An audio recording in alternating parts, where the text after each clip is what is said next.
Good evening, everybody, and welcome to this very special evening when we're talking about Canada through the seasons. So, we'll be starting in a couple of minutes, just waiting for everybody to get in as we have a lot of people joining us tonight. So make yourself comfy, get yourself some refreshments, and in a few minutes I'll be telling you what's happening, introducing you to the speakers. And of course, as ever, do feel free to use the chat box. So if you want to say hello to us or perhaps tell us where you're watching us from, then do say hello. It's good to hear from you. So as I say, we'll be starting in a couple of minutes. Hello from Hertfordshire, London, Edinburgh. So Dorset, West Sussex. So lots of people flooding in now. Exeter, Norwich, Ayrshire, sunny Bromley. Actually, the weather's very nice tonight. It's good to see. And of course, the clocks change this weekend. We've got Bath, Dublin, Bristol, Marlborough, Bristol, Port Isaac, Glasgow, St Albans, Chippenham. It's coming in really, really fast now. South Devon, Monmouth, Cheltenham. Welcome, everybody. Merseyside, Worcester Park, Ohio. Welcome. Hanover. So Vancouver. Oh gosh, but watch out what we say. Tavistock and Devon, Denmark. Greetings. Cambridgeshire, Lincolnshire, Kent, Southampton, Cardiff in Wales, Hertfordshire. Somebody in Italy. Oxfordshire, Portishead. From David Wickham from Portugal. Welcome. Arizona, welcome. Twickenham, Reading, Birmingham. See, we cover the world. Birmingham to Arizona. Somebody from India, Richa, welcome. Cotswolds, Lincoln, Newcastle upon Tyne, Bournemouth, Hawkshaw. Brilliant.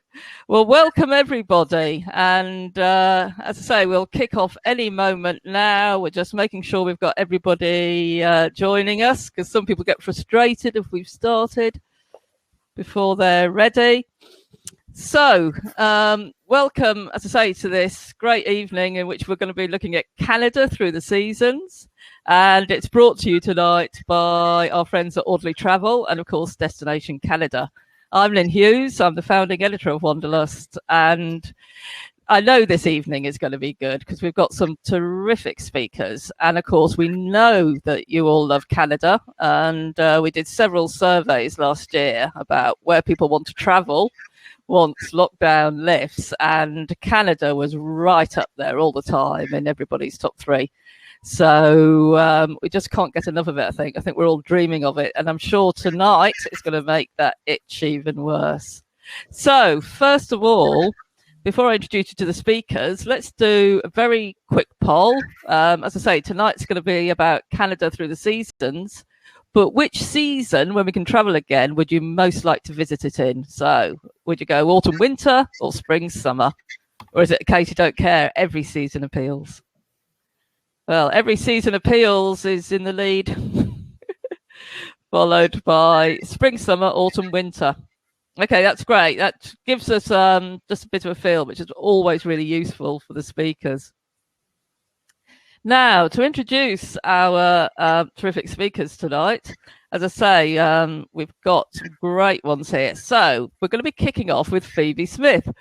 And Phoebe, wave. Now, it might look like Phoebe's on a road trip in Canada. It's not quite as exciting as that. She's actually in the Lake District, where she's just come down off of doing some filming on a mountain. But great that she could find somewhere with a good enough signal and join us. So great to have Phoebe here, who absolutely loves Canada.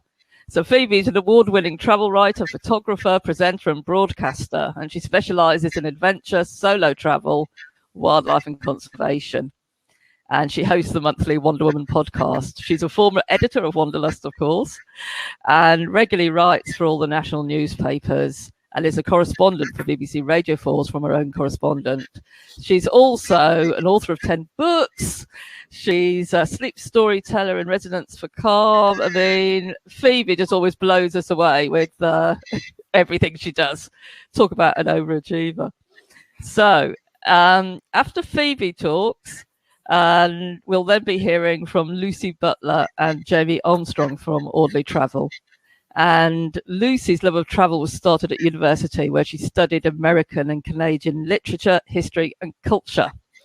And following her studies, she travelled widely before joining Audley's Canada team.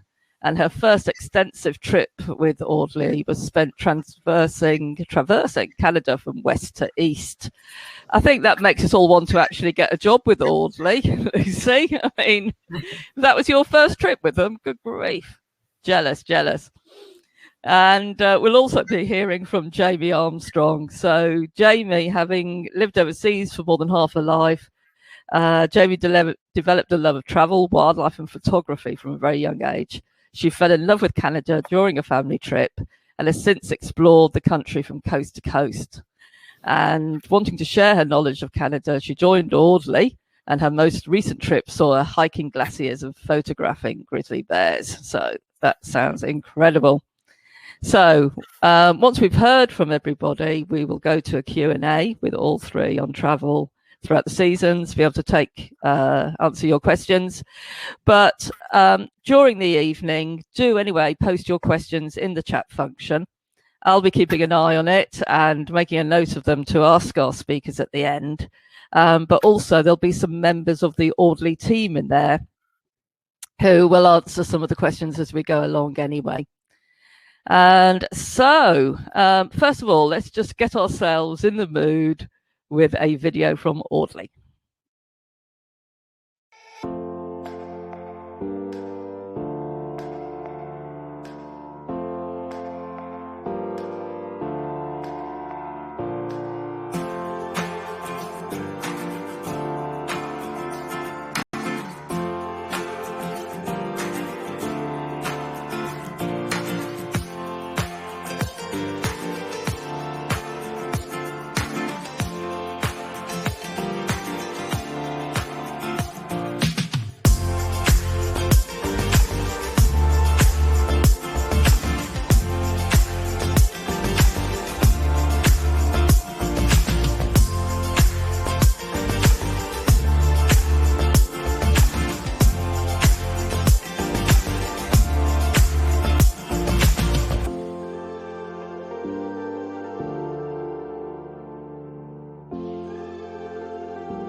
Oh, great. Didn't that look good? Okay, let's welcome back Phoebe, our main headline speaker tonight. So Phoebe, looking like she's sitting in Canada on the road trip. I'm sure you are, really. So I really wish I was, Lynn. That would be a dream if I was.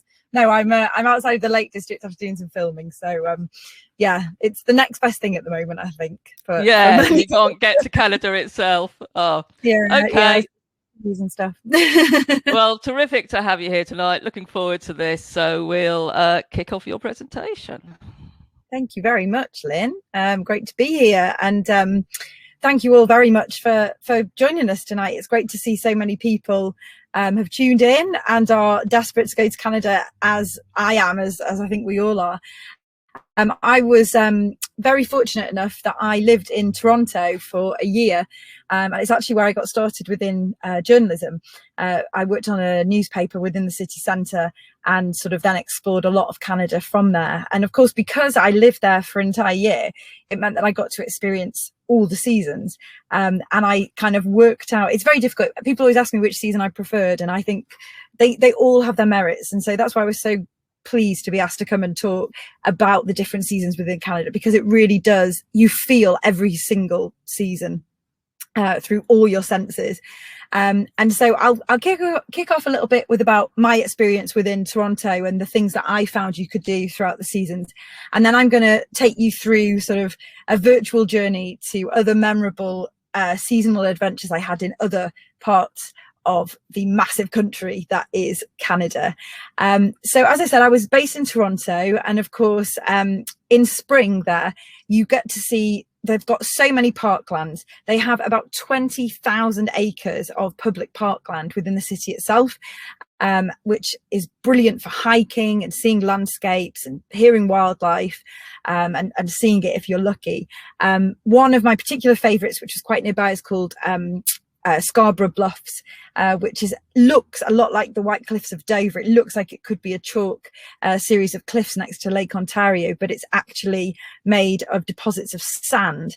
Really, really unexpected, very close to the city. And there's also something called the Toronto Ravines, which is a mass of forest trails which stretch in and around the landscape behind a lot of the main streets that you wouldn't even know were there. And they're perfect for strolls within nature, to get that little nature hit within the city. Places like Birkbrook Ravine, Cedar Vale, Warden Woods. And I just loved that it was all there, and especially in spring when suddenly the blossoms came out. Moving on to summer, and a lot of people are quite surprised to hear how hot it can get in the city, but it doesn't matter that it can get so hot, because you can go to the beach, as you can see from this picture here.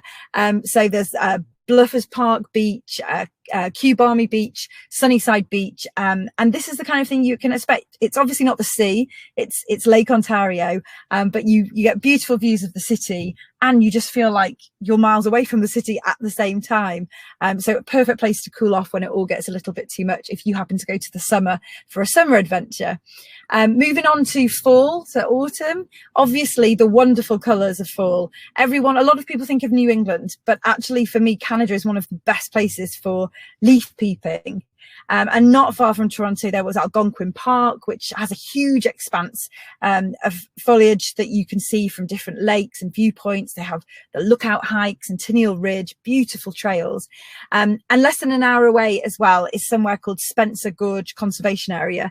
And that's got beautiful escarpment, lots of ridges and cliffs, lots of trees. Again, an amazing place to see the fall colours. But again, you will see them in the parks in the city itself. Winter comes along, and yes, you do get snow. I remember being really excited when it first came, and then it lasted and lasted and lasted. And it can get bitterly cold there, but it's absolutely beautiful to see the city and the lake, covered in this layer of snow. And there's things, again, you can do that you might not expect. So snowshoeing is a really big thing over in Canada. And fairly nearby to Toronto is a place called Windy Lake, which has about 15 kilometres of trails, ones that loop through the park, one that go through around the lakeshore. And it's beautiful views again, and it feels like you can get out in every season. That's what really impressed me about Canada. And there's also somewhere called Killarney, which is not the place in Ireland, but it's also in Ontario. And again, it's mature pine forests, it's open fields, frozen marsh. So a great time to go is the winter, because everything freezes up and makes it much easier to walk around on. But for me, the absolute highlight of being and living in Canada in the winter was my trip to Niagara Falls. Now, most people picture this amazing, thing of water in the summer, and that tends to be when it's quite crowded. But going in the winter, you get to see it caked in ice and snow. Very few people go and see it then, because it is, again, quite bitterly cold, but it's stunning. The picture on the left is one that's taken from, if you do a thing called Behind the Falls, and you get to actually hear that water and then see it. Sometimes you can't even see the falls; it's frozen over. And they have a light show that they run behind the water, projected onto the water, that changes colour. And that, with the icicle, it was one of the most spectacular sights I think I've ever seen. Of course, most people, when they think winter with Canada, think of skiing. It's got so much of the right terrain, untracked ski slopes, also beginner slopes, lots of mountain ranges, jaw-dropping glacial scenery, and obviously the forested hills as well. Places you'd maybe look to for that would be Lake Louise in Alberta, Whistler in British Columbia, obviously Banff in the Rockies. But the place I'd like to talk about, moving on from that, is when I went to drive something called the Alaska Highway. Now, you might think, Alaska Highway, surely that's something to do with the USA. Well, actually, no, the Alaska Highway runs quite a lot through Canada. It actually starts within BC and then runs up to the territory of Yukon before it then goes into Alaska. And this was constructed during World War II. And the idea was to connect all the lower states with Alaska. And to be able to do that, it obviously needed to cut through Canada. And what it meant was it happened over a period of about 11 months through all weathers. They had to cut this trail that became this road. They used these Caterpillar trucks, and you'll see as you drive it, this historic mile markers all along the way. At the moment it used to be longer, but actually they made it straighter and easier to access later on. And it's about 2,232 kilometers now, which is about 1,380 miles. And it starts in a place called Whitehorse, which is actually the capital of Yukon. And it's a capital city, but it's home to 25,000 people. So very, very small number. And even now it feels very much a frontier town. When the night falls, you can sometimes hear the wolves howl. And it became a proper city because of the gold rush. When prospectors were arriving in around 1898, they were trying to get to Dawson City. And because of this gold rush and the Klondike gold rush that happened, they have this amazing railroad that you can take a journey on, which is the White Pass and Yukon route. And I actually did this trip as part of a trip that I myself did with Audley, who we're hearing from in a little bit. And the railroad itself, so the maker of it, actually, a guy called Big Mike Heaney, he said, give me enough dynamite and snus and I'll build you a railroad to hell. And that's because it's the most crazy geography of mountains and ravines, and they had to somehow, through the really bad weather that they had in the winter, they had to make this railway line. And so when you take it, which of course now it's a tourist route, you get to go through some of the most beautiful Yukon scenery that you'll see. I was actually doing this in the fall. This was the start of the fall season, so I got that beautiful time of year where the trees are turning from green to yellow. And I'm basically taking it from Whitehorse down to a place, Skagway, which is actually in Alaska. It goes there and then you can take it back again. And it's really interesting to see how this city, how Whitehorse itself, has dwindled in population. It first of all had this boom during the gold rush, which is why it has the railroad.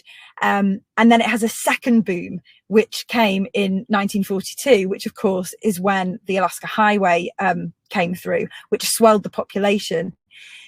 Driving the highway itself, so I drove the Yukon section. It actually starts in BC, but I drove the Whitehorse section into Alaska. And just that section there, I have to say, of the whole route, it was definitely the Yukon section that blew my mind. Scenes like this, the caribou just kind of mooching out of the fall trees on the way, was insanely beautiful. The landscapes that you get to drive through, these epic mountains, these mud flats, the forest, it just, the colors and the hikes, it's everything you imagine Canada to be, all in one place. I also was particularly taken, it's not very often that you see one of these signs, and it tends to be this apt, that the Dall sheep decided they would walk alongside where you have to watch out for them, which I thought was very good. But aside from that, while I was there, I actually met a guy called Brett Liddell, and he literally blazed the trails in the national park. So he arrived in the 70s, and he was tasked with, this national park is called Kluone, and he was tasked by making some walking trails. And given that he started in the 70s, there's now still only 15 marked footpaths. The area itself is larger than the country of Wales. It's over 22,000 square kilometres. So it shows just how difficult it is in such a wilderness area to establish these hiking trails. And when I spoke to Brett, he was telling me how his weekly shop from where he lives at a place called Haines Junction, just before the national park, his weekly shop was 187 miles away in Whitehorse. So you'd hate to go and forget the milk, is all I had to say. But the funny thing about Brett, and the reason I wanted to bring him up, was because I was asking him about Yukon and what it's like. And he was saying how the tourist board are always trying to sell it with images of the Northern Lights and of bears. And he goes, you're not going to see either. It's very rare to see them. Don't believe all the marketing. So I thanked him, drove back to the hotel I was staying at Haines Junction. And later on that night, the Northern Lights came out. So it just goes to show, it was almost like Yukon was desperately trying to prove him wrong. And sure enough, the following morning, I left early. This was a beautiful morning mist, driving into the park itself. And I was leaving to go and do this, what I think was a highlight of going to the park.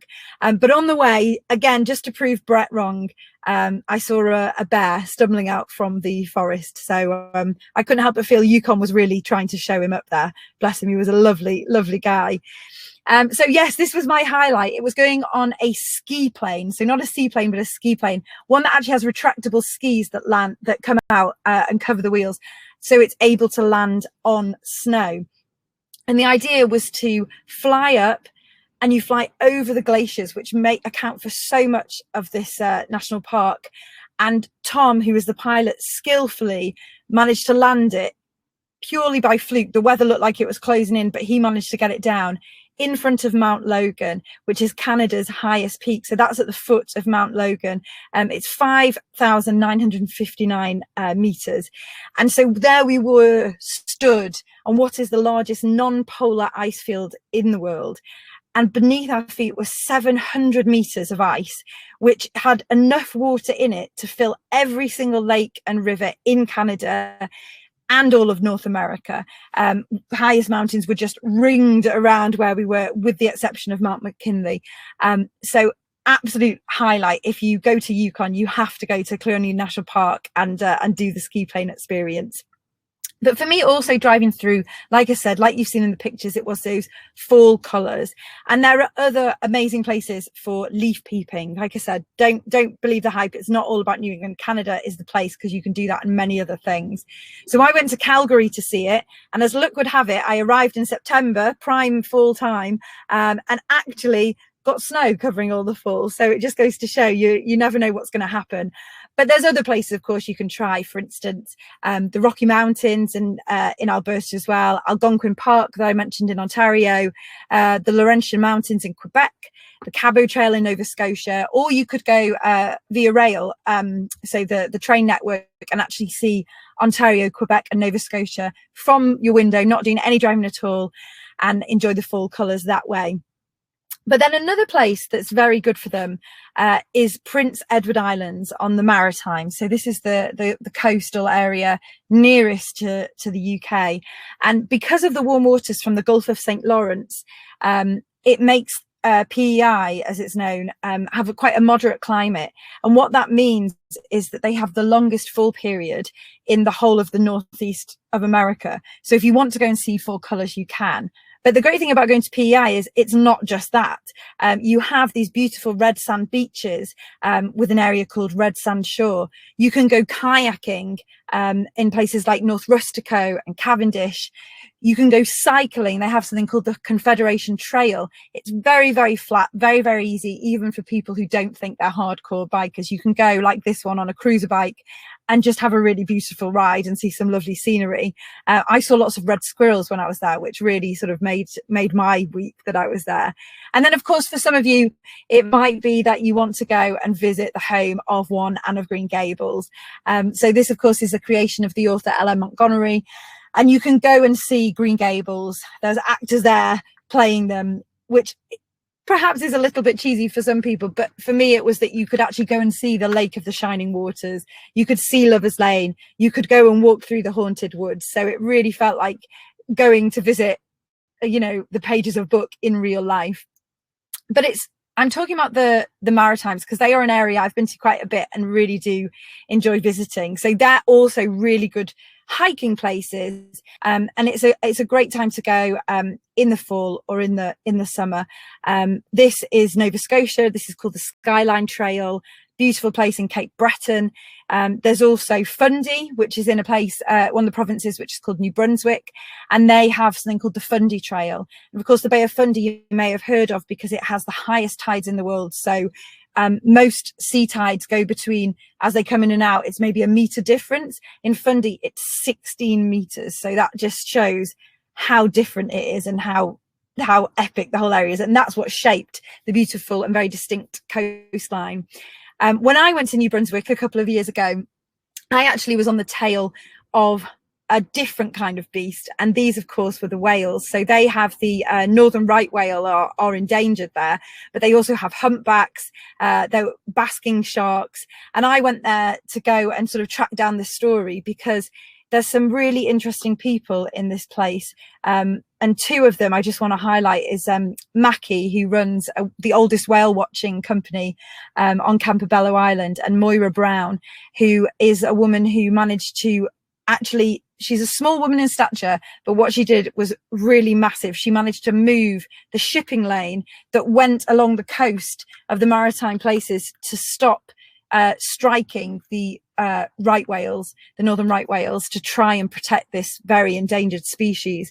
And Mackie was a fisherman who didn't used to care about whales at all, but he decided he wanted to do something different, and instead he changed the fishing vessels into a whale watching boat. And no one seems to know or be able to track down the whales quite like him. And you may have heard of something around New Brunswick called the Fundy Fog. Well, I was very lucky that I experienced the Fundy Fog and the whales. This was a humpback that came and stayed actually with our boat for about half an hour and was joined by another one. They were so close you felt like you could touch them, not bothered by us absolutely at all. One of the best places I have been whale watching. And that's obviously in the summertime where you'd go and do that. And also worth a mention while we're on Wales and the Maritimes is to go to Newfoundland, where of course they have something called Iceberg Alley. So this is an aerial shot of an iceberg, and they, between about April to August, it does change, so it's better to go sort of in the summer season, and especially July, August, you get these massive 10,000-year-old glacial giants that have come down from Greenland and drifted down this stretch of the ocean. And at the same time, you get whales coming through on their migration. So they've had up to 22 different species of whales, minke, sperm, blue, humpback, the largest population actually of humpbacks in the world. So to be able to see these icebergs and whales, you know, summer is definitely sort of July, August is the time to go. But while you're there, while you're in Newfoundland, I do definitely recommend going to check out the Viking history, which is less well known.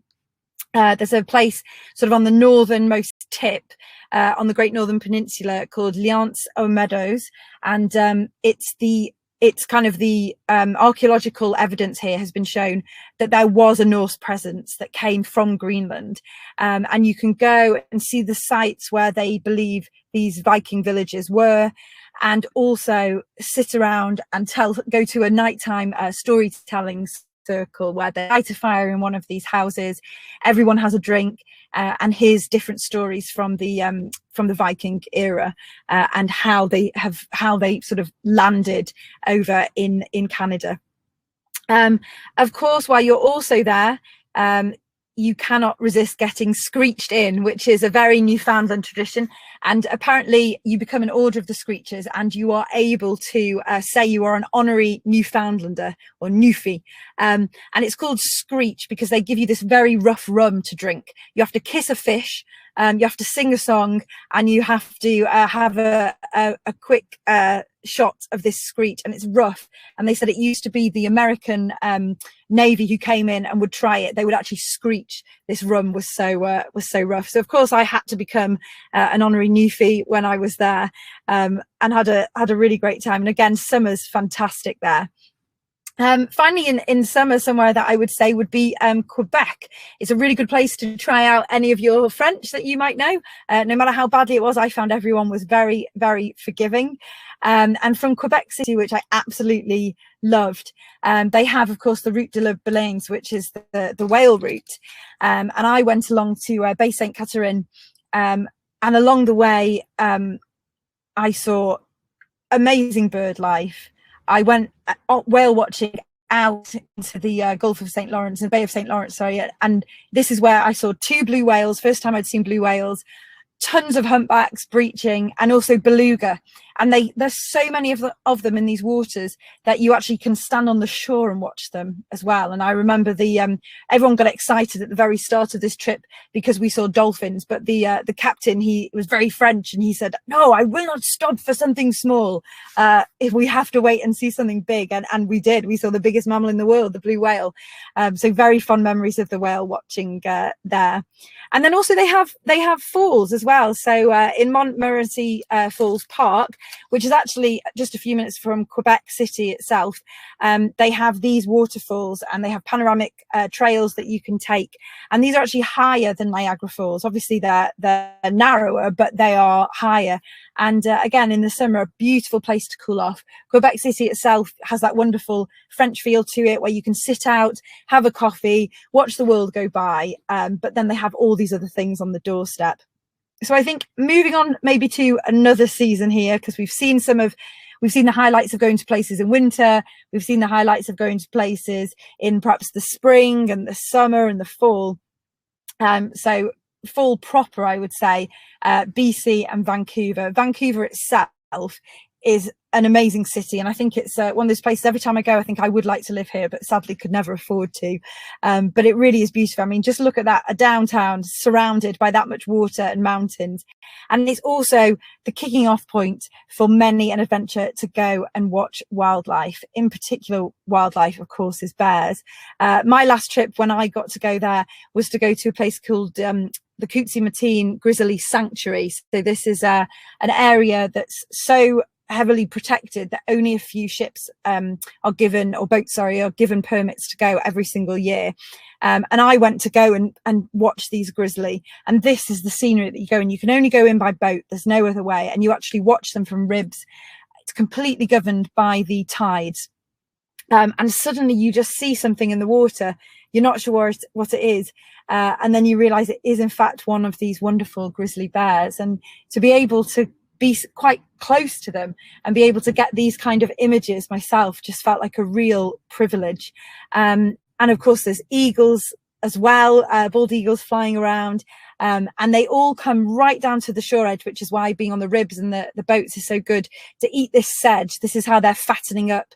I was there in May, so spring is a very good time to go, but also the fall is a good time as well, where they're madly trying to eat as much as they can before they hibernate. And I just love the way, like I said, it's governed by the tides, and the start point is you go Vancouver to Prince Rupert, and then from Prince Rupert onwards. And that is also true of another place called the Great Bear Rainforest, which I'm sure some of you have heard of. And of course, you can see grizzlies and black bears there, but really the thing you're going there to see, which completely is in the fall season, as well as obviously orcas, which I should just suddenly say was the first time I'd seen this many orcas. A pod of them surrounded our boat on the way back, and we put a hydrophone in and heard them clicking and squeaking to each other, almost trying to say they were going to kind of escort us out of this area. But no, this main thing, this kind of otherworldly animal you see, is of course the spirit bear, or the commode bear, and this is a subspecies of the black bear that it's not an albino, but it has a mutant gene that means that, you know, two black bear parents can have a completely white looking bear, and they almost look like a ghost coming out of the trees. It's definitely, that is on my list. I was actually last year supposed to go and see these as part of my my assignment, and very sadly, of course, we all know what happened last year, and so that has been delayed for yet another time. But the wonderful thing about the spirit bears is that there is this oral tradition within the Indigenous people of Canada who have stories about these, because they were seen as this very special bear. And the only time, really the best time to go and see is sort of you're looking at about September, October.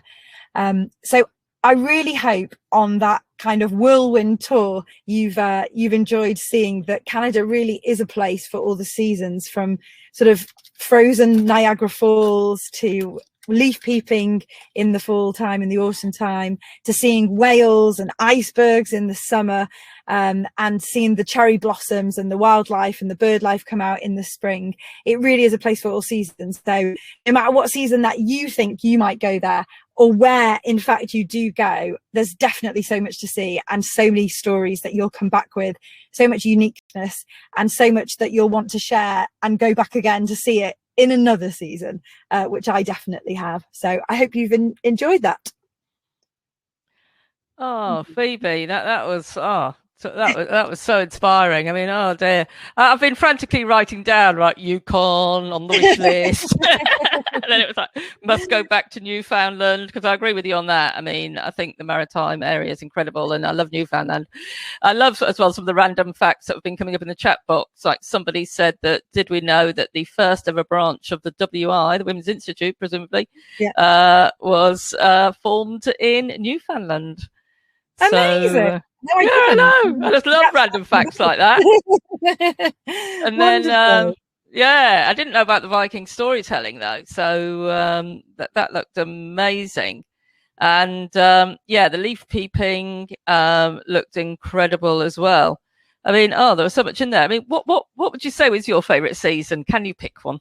Well, that's what I said. I do think for me a shoulder season, so one going from one to the other, I quite like. So I think if you can time it right, if you could maybe go like late summer into autumn's quite nice, because of course you could get a bit of whale watching activity, a few icebergs, and then the leaf peeping, and you could go do a bit of bear watching. So I suppose maybe something like that, or maybe spring into summer again, you could see a lot of the blossoms and go a lot of hiking, and then you could get some of the bear watching. But really you've got to keep going back for the different ones, because then something like Niagara Falls in ice hits you and you never considered that is a place to go in winter, and you think, no, I want to see more of Canada in winter. So it's really tricky. You've just got to keep going back every season, or go live there for a year like I did. Yeah, exactly. Yeah, with the spirit bears, because I went to hopefully see them, I think it was about 3 years ago, and unfortunately didn't see any. And it was partly because it was a bit unseasonably warm when I went, and they were hiding in the forest. But on the other hand, I saw loads of orcas and humpback whales. So yeah, I think there's always something, isn't there? And there's something you didn't expect to see that's amazing. Like for me, it was seeing the orcas when I went to see the grizzlies, and then being escorted by this pod virtually out of this, this inlet. But then, like you said, you wanted to see the spirit bears. So now you've got a great excuse to go back again, because you've still got to see them. So it's always full of surprises. And always, I think every trip, something happens that makes you go, oh, I have to go back to do that. Absolutely. Okay, well, we'll leave it there for now, but look forward to you joining us back again in a while for the Q&A. Thank you so much, Phoebe. Thank you. Right, so I'd like to welcome now Lucy from Audley to join us. Hi, Lucy. Hiya. Hiya. And you're going to be taking us through winter, aren't you? Yeah. Telling us, give us a few more ideas for winter. Okay, I'll leave you to it. Perfect. So yeah, thanks again to Phoebe, because that was fantastic. I learned a bit about Canada there that I didn't know. So I'm going to begin with talking about the winter. So Canada in the winter is such a magical place. I feel like a lot of people just think of skiing with Canada in the winter, but there's so much more to it than that. It's this fantastic winter wonderland that we just don't really get, particularly, in the UK. And it has got a really kind of romantic atmosphere, but it's also perfect for families. As Phoebe sort of touched on, Canadians are just so friendly. So you will never get kind of a warmer or more cozy kind of welcoming stay visiting Canada. There is great kind of opportunities for outdoor adventure, but also if you just want to sit back and sort of watch the world go by, see the incredible scenery and just have some great food and wine, it's also a great destination for that. So the winter season really begins, I would say, in December, but I would recommend traveling like from mid-December onwards, to be honest with you, just to ensure that you do get that snowy winter wonderland feel. And then it goes all the way through to mid-April time. So it actually does encroach on the spring. It's great any time between that window, but I was lucky enough to go last March, and March is wonderful in my book because it's slightly warmer. So you're not getting that really cold wind chill that you might get in January, longer hours of daylight, and also getting that fantastic powder snow, which is great conditions for sort of dog sledding and snowmobiling and all those fun activities. Bear with me a second. Okay, brilliant. I was just working out how to do the slides. So first of all, I wanted to touch on the Northern Lights. So as Phoebe said, the Yukon is a terrific spot for this, particularly through the winter. So the way that you would do it is to fly over to the West Coast, so to Vancouver, and then catch a short domestic flight up to the Yukon. From Whitehorse, there's a number of lodges that will pick you up and take you out for a sort of 3-night lodge stay with them. So you're completely hosted, so you're very looked after. It's a really easygoing stay. And it's very much an kind of late to bed, late to rise sort of trip. So, you know, you'll stay up sort of any time between 11 and 2 a.m. is when the lights could show. So you'll stay up till then. And then when they do appear, go outside, and there will be, you know, a host at the lodge there to help you with your camera and try and make sure you get those amazing shots. Then you can sleep in the morning, and then, you know, have a lovely kind of hearty breakfast before either heading out for like just a relaxing sort of walk or snowshoe to the woods or lakes. You might even spot a bit of winter wildlife, you know, not a bear, but kind of snowshoe hares and things like that. Or you can go out and go sort of ice fishing, snowmobiling, fat biking, and of course husky sledding. So the Yukon offers a really wonderful sort of stay if you want to be a bit looked after and take it easy, but of course see those northern lights. So next up, Canada is a fantastic destination to sort of traverse through the winter months, but I wouldn't really recommend self-driving. I would really suggest flights, and more importantly, taking the train, because the train is such a wonderful way to see Canada.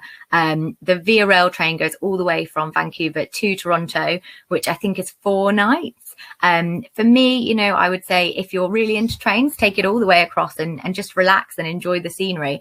But you can just take a 1 night, which will take you through to Jasper in the Rockies. The great thing about taking the train is it has got that really romantic historical feel about it. You'll have a private cabin, and you can fall asleep because of the hours of daylight with the blinds open and watch the stars, because you're passing through dark sky preserves. So you'll get incredible stargazing, and you can even go up to the panorama glass domed carriages to see that as well. And then let the sun wake you up in the morning, sort of arriving into the Rockies. Let me see, next up. So arriving into the Rockies, the train will take you into Jasper, and there's lots to do in Jasper National Park. But from there, you very likely would travel down to Banff and Lake Louise, and then Calgary being the closest airport to that.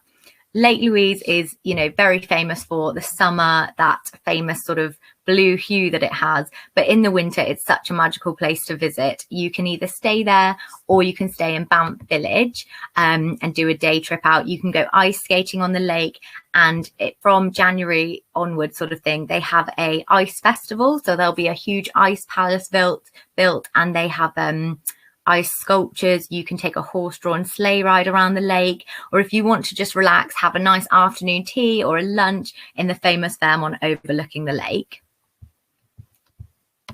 And following on from that, so festivals. So as Phoebe touched on, Quebec is such a wonderful destination. So this is in Eastern Canada, and this is my favorite city. I mean, it's incredibly romantic, and it's absolutely beautiful all year round. In the winter, they do host the Quebec Carnival, which is in February. Even though it is a city, Quebec is a UNESCO city, so it never feels particularly busy. It has that sort of small European charm to it, with these incredible historic buildings and this walled city. And when the carnival is on, you can expect sort of live music, firework displays, again, you know, big ice sculptures built. And you can also go tobogganing. There's a photograph of it here, tobogganing down the sort of front boardwalk as well, which is a really fun thing to do for families or couples or anybody. Quebec also has some of Canada's best food, because it is French influenced. So fantastic food, fantastic wine. So if you want to just sort of take it easy and enjoy a bit of live music, then Quebec is also the place for that. One of my favorite things to do in the winter is to take the ferry across the St. Lawrence, because the ferry will actually carve through the frozen river. So it just looks absolutely spectacular. It's just a 30-minute journey, so a really easy thing to do. And then just a sort of 6-hour train ride away from Quebec, you'll reach Ottawa, which is obviously Canada's capital city. I think Ottawa is such an underrated city. And, you know, in the winter, again, Ottawa really comes to life. So the famous Rideau Canal is frozen, and you'll see people take their morning commute down the canal, which is absolutely incredible, but avoid it at 8 a.m. because it is a rat race. But in February, again, similar time to the carnival, they host the Winterlude Carnival. So they actually have ice sculptures, but from all over the world. So you'll walk around the city and see, you know, Japan's entry, the USA's entry, and there's also sort of lovely like food and drink pop-ups which you can enjoy. Just see what else? Oh, so that was the last one. So then we'll head on into spring. But just to touch a bit more on Eastern Canada, you know, aside from the wonderful cities and frozen Niagara Falls, there's obviously Montreal and Toronto. There's also some fantastic national parks that you can get out to in the winter. So if you want, you know, the cities, but also those sort of wintry activities or a bit more of a wilderness stay, there are those within easy reach of sort of all the cities where you can go out and get your snowmobiling and your husky sledding and your sitting by cozy fireplaces. And with that, I think we'll show a short video kind of just showing a bit of what I've spoken about.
Well, thanks to Lucy for that. And I must admit, I'm not a winter person. I hate being cold, and I don't particularly like the snow. But that was actually, that might change my mind on that. And that video was terrific.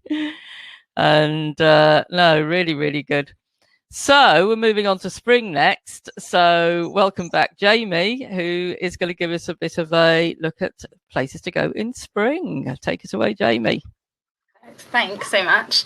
Yeah, so we're moving away from that wintry experience to head across to some of the provinces that Phoebe sort of touched upon.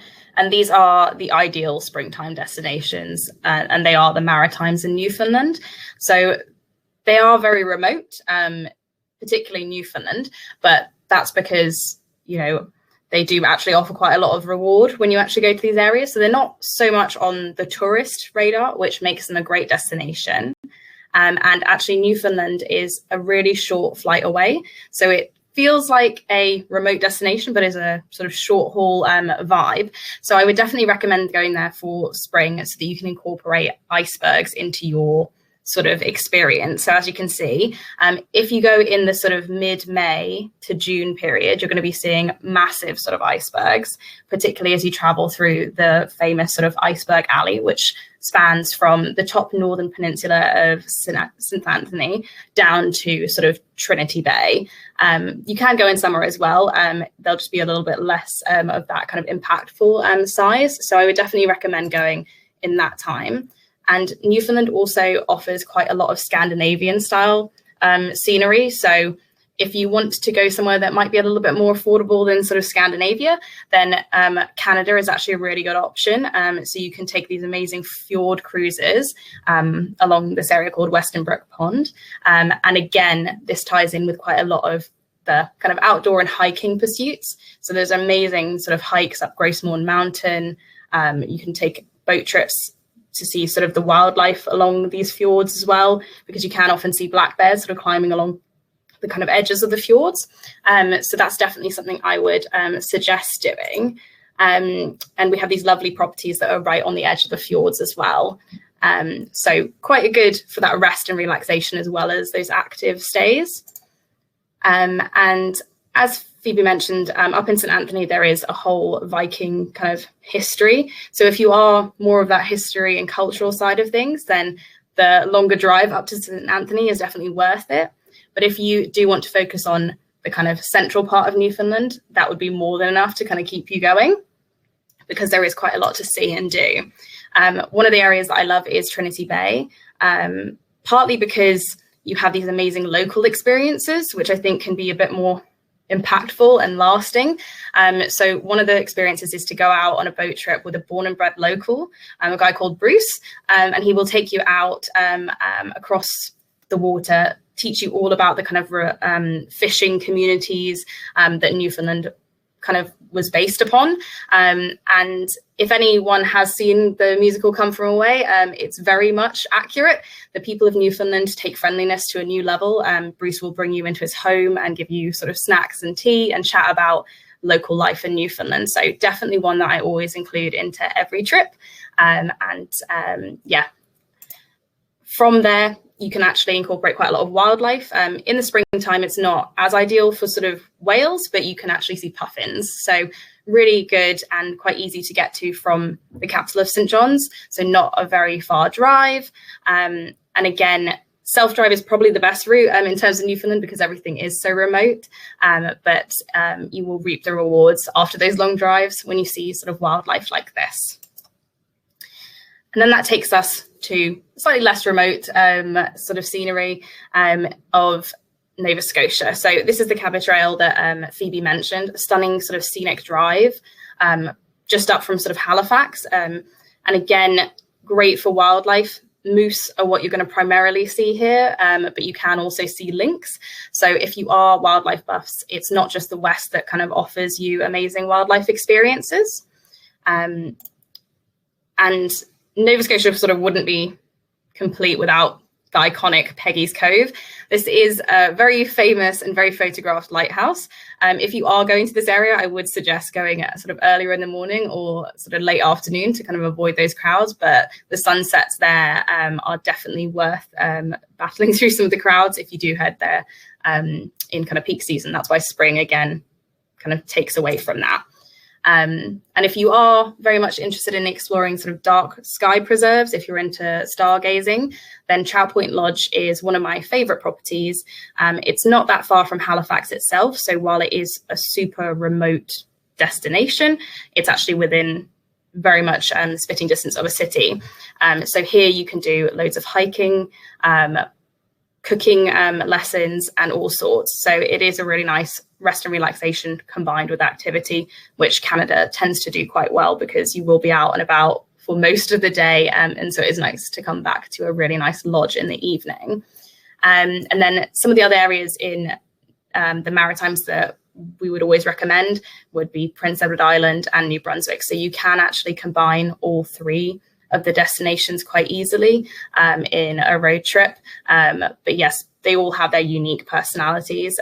Prince Edward Island has those lighthouses, Anne of Green Gables, and sort of red sandy beaches, whereas New Brunswick has fantastic sort of whale watching, impressive tides, and you can actually walk along the ocean floor. Although I would recommend wearing flip-flops when you do because it is rather messy. But yeah, spring is a great time to explore the more remote provinces because there aren't as many people and the weather is always great. So that takes us on to summer. Terrific. Thank you, Jamie. That was great. And we look forward to questioning you in the Q&A about that. So welcome back, Lucy. And I'm fascinated to see where you take us to talk about summer. Take it away. Perfect. So with obviously the COVID pandemic and sort of everyone booking much further ahead for trips to Canada, I really wanted to touch on some more off the beaten track places in Canada that maybe, you know, you might not have heard about or thought about, just to give you a bit of inspiration for what else is out there. So summer is a fantastic time to travel in Canada because you can just, if you're happy to self-drive, you know, you can get in the car and you can get out to everywhere and, you know, the weather's great, but of course it can never be guaranteed in Canada, even in the summer. But it is a really wonderful time to travel. So with that, I thought I would touch on the Sunshine Coast, obviously, as the name suggests, offering some of the best weather that you will get in Canada in the summer months. This is just a few hours north of Vancouver, can be reached by car. I believe there's also a domestic flight that you could take. But if you did travel by car, there's also a lovely car ferry crossing, so you can relax and enjoy the scenery. And in the Sunshine Coast, it's really sort of beautiful inlets, obviously the Pacific Ocean, and you can take a swim in the inlets and lakes and even the ocean if you're brave enough. And, you know, you can take day trips out to beautiful sort of waterfalls. You can go sort of hiking and kayaking, but you can also relax and enjoy like the beautiful little communities and towns and get to grips with more of the local life in Canada. We work with lots of properties in the Sunshine Coast, everything from B&Bs to, you know, lodges where you're very looked after. But one of my favourite spots is Painted Boat. This is a great place for families, couples, friends, everybody, because you'll get your own self-catering apartment. So you can self-cater if you want to, which after a tour of Canada can be a really nice thing. You know, at the end of a few weeks eating out, you might just want beans on toast. But you do have kind of all those amenities. So you've got a pool, you know, and you're close to places to go and eat out, and, you know, you've got beautiful views. So this is a great spot to kind of finish up or begin a trip to Canada with. Next up, so sort of following our route around British Columbia, we would need to talk about Vancouver Island. So Vancouver Island, as Phoebe said, is home to some of the best bear and whale watching in the country. And there's some fantastic spots to do this. But I wanted to kind of talk about Port Renfrew, which is a bit more of an off the beaten track stay. I mean, it's not so quiet that, you know, you're totally on your own. But as you can see, we work with sort of yurts in the area. So it's a bit more of a different stay and somewhere where you may not really run into tourists, but it boasts incredible coastline, beautiful scenery. You can still go whale watching here and things. But it's a great place for a bit of a retreat and a bit of that kind of Canadian, I suppose, style and pace of life, you know, a really relaxed West Coast area. And from Port Renfrew, you can drive just a few hours right round the coastline, following the Pacific Rim rainforest to Victoria. So this is a gorgeous drive of just a couple of hours, and you can stop off along the way. There's a really lovely place called Goldstream, which offers fantastic bald eagle spotting. But once you reach Victoria, it is a city, and it's British Columbia's capital city. So there's loads of history, fantastic architecture, great markets and kind of shopping, but it feels like a small town. You know, it's got that small town charm. It's very walkable. You don't need a car here. And it's got great whale watching. It's also a stone's throw from Butchart Gardens, which is sort of Canada's Kew Gardens. And in the summer, they host a light show most nights, and on Saturday nights they have fireworks. So it's quite nice to time your trip to catch the fireworks at Butchart Gardens. So following on from that, kind of staying in British Columbia, but heading over to the Rockies. The Rockies are obviously so iconic with Canada, and, you know, Banff and Jasper National Parks are places that are well worth the visit. But aside from that, if you were to sort of fly into Calgary and travel south, you'll reach this lovely town called Fernie, which is really famous as a ski resort. But in the summer, it's a bit of an untapped resource. So the drive down is sort of heading towards the US border, and you'll pass hot springs and what's called sort of cowboy country. So there are like some great like mountain museums and things on the way. As you reach Fernie, the drive in is absolutely gorgeous. I mean, you can see on this photo driving into Fernie with the mountain ranges ahead of you. And Fernie again offers like beautiful sort of hiking and kayaking opportunities. So quite an outdoorsy place, but it's got great B&Bs, and pretty much most nights in the summer they host, you know, live music or festivals or some sort of event. It's got great sort of local like Saturday markets, and yeah, just a really kind of Canadian place where you might not meet other tourists. So from Fernie, you can loop round to one of my favorite spots in Canada, which is Nelson. This is in the Kootenay. So as you can see, it's based on Kootenay Lake. So depending where you're coming from, you can actually, you know, you can end up crossing Kootenay Lake to reach it, or you can take a day trip out on the Balfour ferry to see some of like the islands and beaches.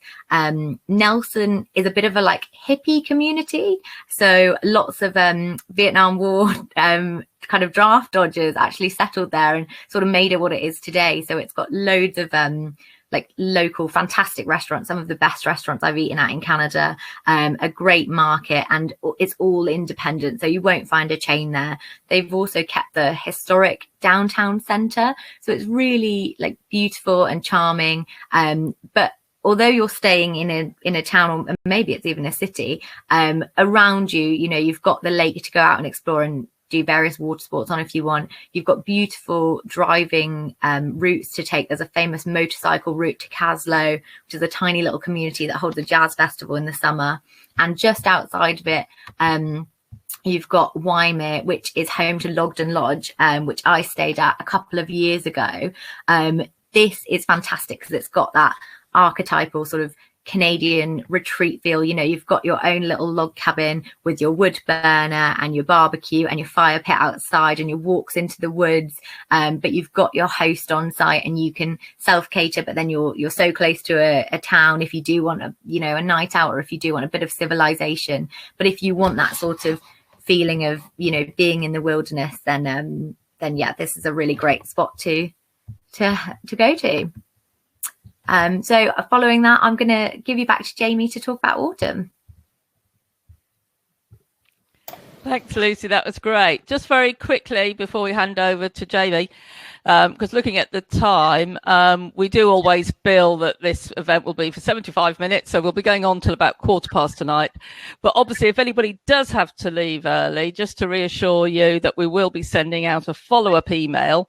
And in it, we will have a link to a recording of tonight. So if if you've got something in the oven or something, don't worry.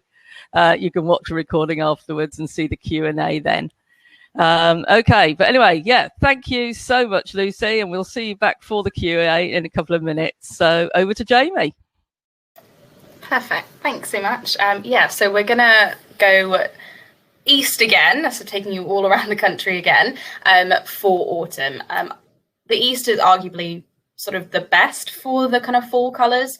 For people who love Maine and New England, that sort of area, Canada definitely offers an equal level of kind of fall colours. So I would always recommend going to the east, and you can start every trip pretty much with Quebec City. Everyone kind of has already touched on how great this city is in terms of its kind of history and culture. But the reason that it's good for the East Coast and the autumn period is because there are so many national parks within spitting distance of the city. So if you don't want to do massive road trips, but you actually want to get that really great wilderness experience, then the East Coast is the best for that, because you can connect all the cities easily by train, get that bit of culture and history, and then travel from Quebec City up the St. Lawrence to see all these amazing places. And we're talking about an hour and a half drive to a lot of these areas. So, very, very accessible. One of the areas that I absolutely love up the St. Lawrence is Cap-a-Lest. So this is in a little settlement in Saint-Rose-du-Nord. So it's very French, but you don't need to speak French to get by. And this is right on the edge of another fjord. So Canada, definitely not somewhere that you would think of fjords, but as we've seen, Newfoundland already has it, and so is Quebec. So you can actually explore Saguenay Fjord National Park while you're here. You can just rest and relax at your kind of chalet. And this is just a great wilderness experience, perfect for families because of that kind of chalet style vibe. And then one thing I would say is traveling from Quebec up through to Saint-Rose-du-Nord, you're going to stop off at Bay-Saint-Paul. This is an area that is great in terms of kind of unique properties. We have eco-domes there that we love using. And basically you'll have these, kind of floor to ceiling windows where you'll be seeing these fall colours. So it's really great for that kind of fall scenery. And that is where you can actually take a train from Quebec all the way up to Bay-Saint-Paul. If you're just doing a day trip and you don't actually want to self-drive, then this can be a really good option.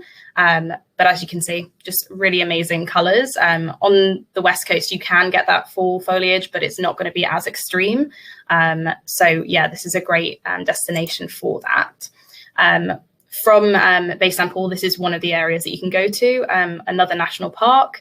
Again, great hiking opportunities, but because there is quite a lot of lakes, rivers, that sort of thing in the national parks, there are quite a lot of water sports in terms of kind of boat trips out, as well as the whale watching that Phoebe sort of touched upon. That can be done from Tadoussac, a really lovely little town where you can see the beluga whales. In autumn, it's starting to get a bit off season in that sense, but it's a really good little town to feature into an East Coast self-drive trip.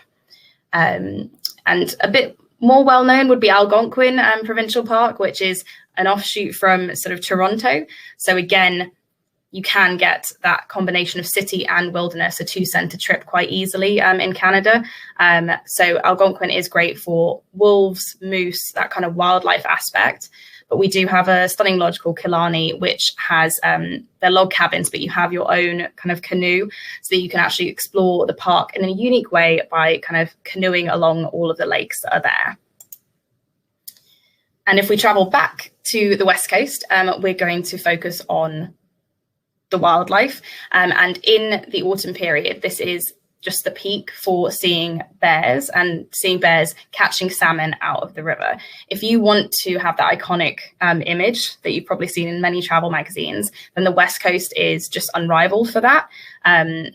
This is part of the Great Bear Rainforest, and this is just one of the lodges that we kind of use.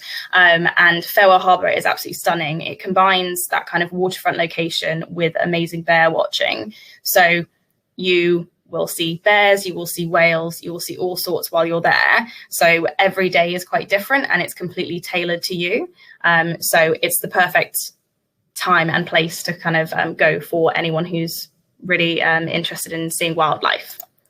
And another lodge, which is actually a bit closer to Vancouver. This is a short flight or short drive from Vancouver to Campbell River. And this area is very, very bear dense. So it's a larger lodge, but it's an amazing experience. To give you an idea, I went on just a simple day trip out to this area and managed to see 9 grizzly bears in one day. Pair that with the fact that there was a potter walker, dolphins, you know, it's kind of the pinnacle of wildlife watching. So I would definitely recommend anyone who is keen on photography, wildlife, that sort of thing. The West Coast and the bear lodges are the kind of premium experience, but they give you amazing rewards. Thanks. Thank you, Jamie. Grizzlies in one day. I mean, I've always wanted. Yeah, I've always wanted to go tonight in that lodge, and now it's like I'm about to write that one down now as well. Yeah, definitely. Oh, incredible. Right, let's welcome back Lucy and Phoebe to join us, because and I'm sure there's been lots of questions, but that was also interesting. And I'm sure everybody watching has been like me and has had so many new ideas and been scribbling everything down. And what's been lovely as well, lots of other people have been coming up as well with random facts or putting in recommendations themselves.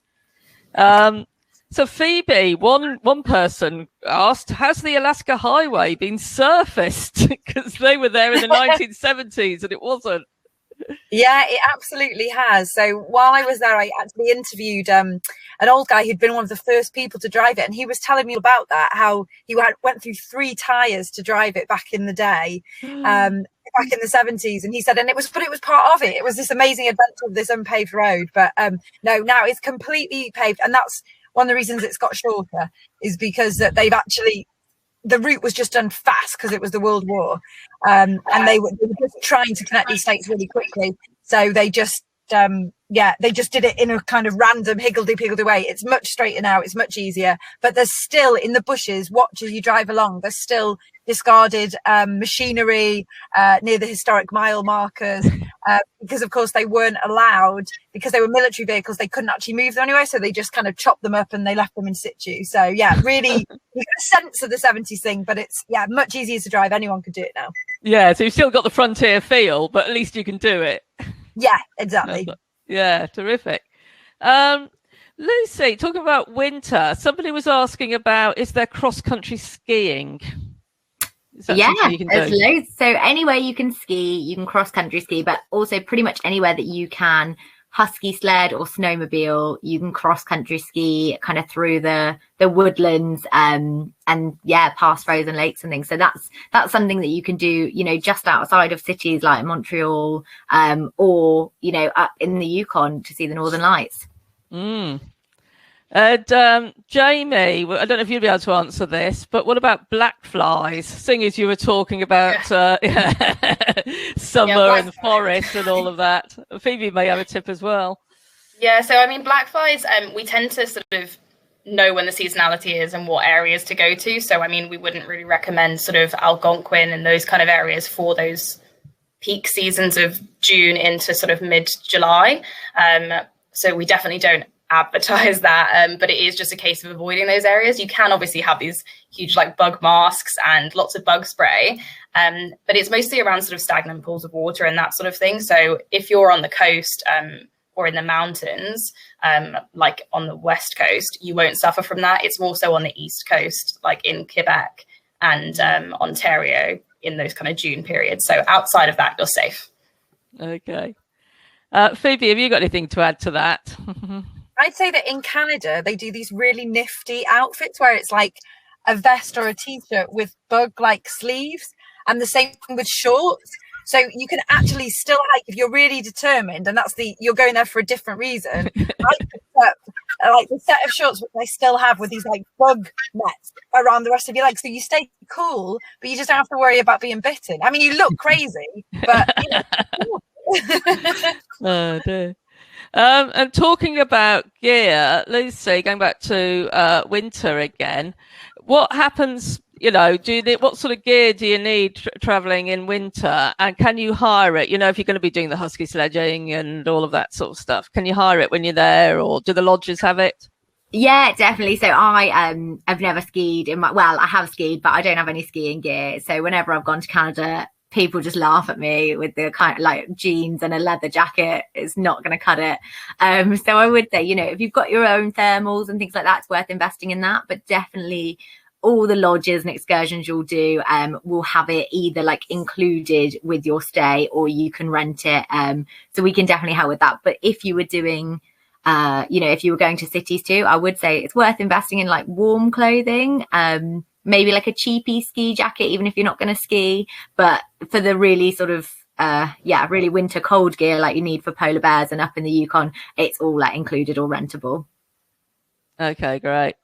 I don't know who wants to answer this, but somebody was asking about combining Alaska and BC. So if they wanted to combine Alaska and BC together, is that doable? Yeah, it definitely is. I mean, it depends on how you want to explore it. You can easily combine sort of Vancouver as a base and then travel up to Alaska either on a cruise, or if you want to kind of avoid cruising, then you can definitely combine it with a self-drive trip. It is quite a popular option because, for kind of those trips and once in a lifetime trips, people maybe don't want to go back again. So they try and fit everything in at once. And that's quite a popular combination. So it's definitely doable. Okay. We've had a couple of questions about solo travel. So first of all, you mentioned self-drive. So what about, we were asked, can anybody recommend a kind of a stay or an itinerary for somebody who's solo but doesn't want to drive? Yeah, I mean, the eastern cities definitely works really well because you're connected completely by train. So you don't have to worry about any of that. So that's one option. But in all of the other areas like the Rockies, there are kind of coach transfers or smaller group tours that take you between the main areas, and then you can kind of tailor each of the sections to what you want to do. So it's really popular to like avoid self-drive, and we're finding that more now than ever, depending on kind of age groups as well. So it's definitely not a problem to avoid that, whether it's the East or the West.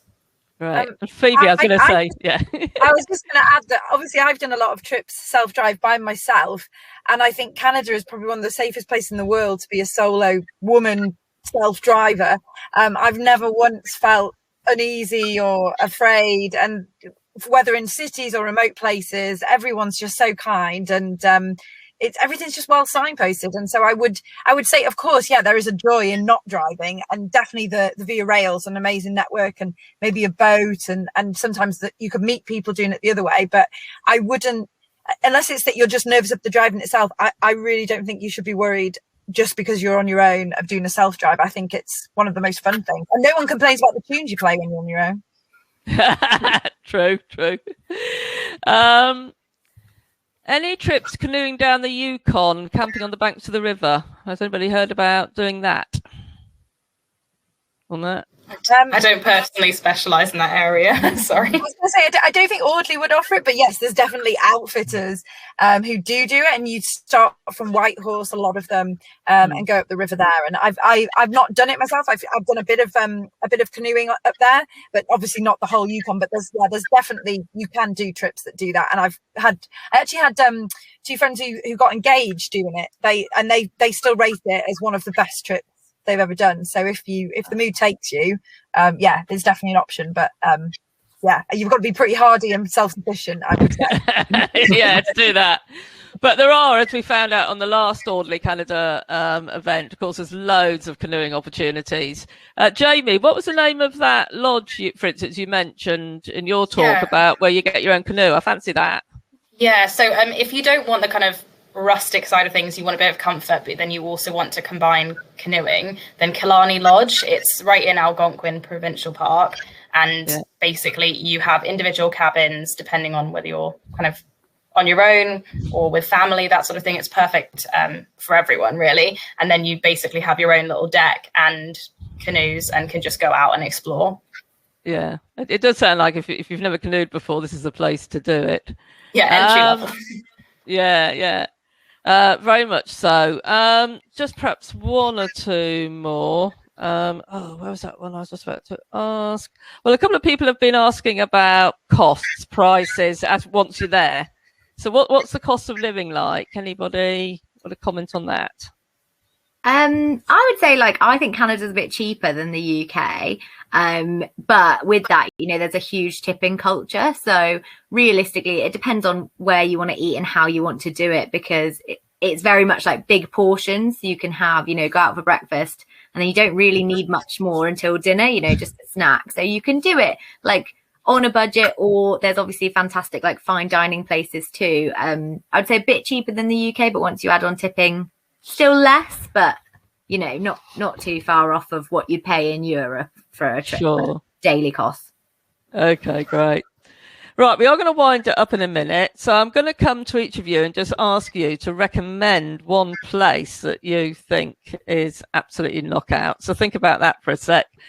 We've had lots of love in the chat box, and somebody said that Canada has just knocked Japan out of the top of their wish list. So well done to the three of you. I think so many people have enjoyed it tonight. So as a reminder, everybody watching, we will be sending out a follow-up email in the next couple of days, and it will have a link to tonight's recording so you can go back through, and we'll also put some useful links in and a few of the questions that were asked and the answers. Okay, but I'm going to be cruel, and I know it's going to be really difficult. So I'm going to ask each of our great speakers where, if there was one place that we're going to recommend, where it would be. So let's start with Lucy. Oh no, I was going to see what the others said and take my lead from that. I mean, my favourite place in Canada is probably not that impressive, when you think of the incredible scenery that you can get everywhere. But my favourite place is a town called Revelstoke, which is sort of just outside the Rockies.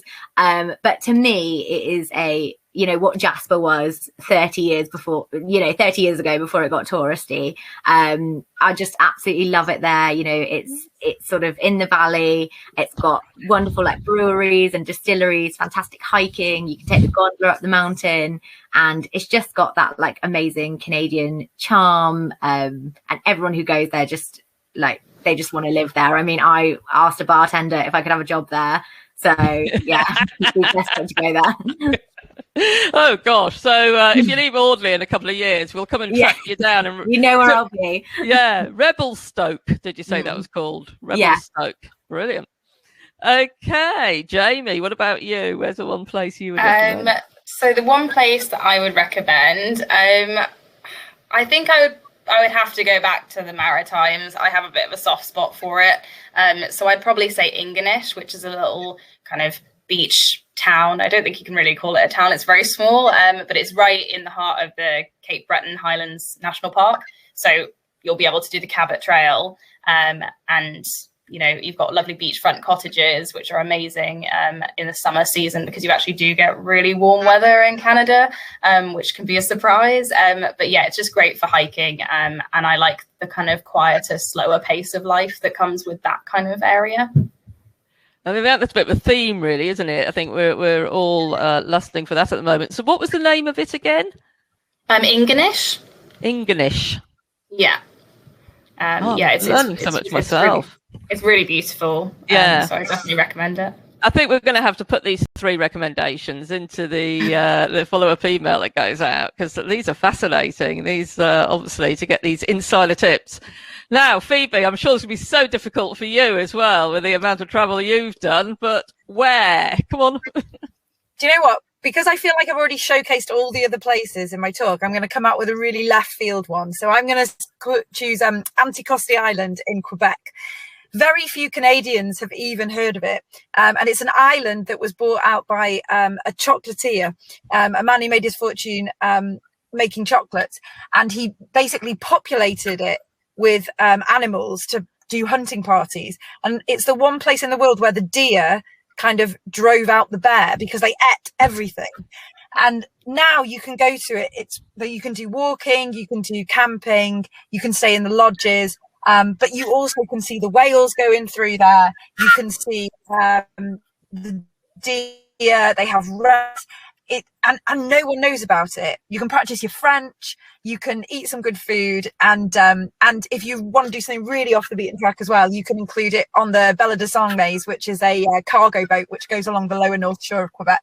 Again, no one's ever heard of these, even in Canada itself. So I'll throw that out there just in case there's any intrepid people watching who learn a little bit more. Oh, that's terrific. Again, that just sounds really good. Another one I'm going to go and look up. Thank you. Right. Well done, all 3 of you. That's been tremendous. Like I say, I know we've overrun a bit, but we've had so many great comments in, and we've had so many people on tonight.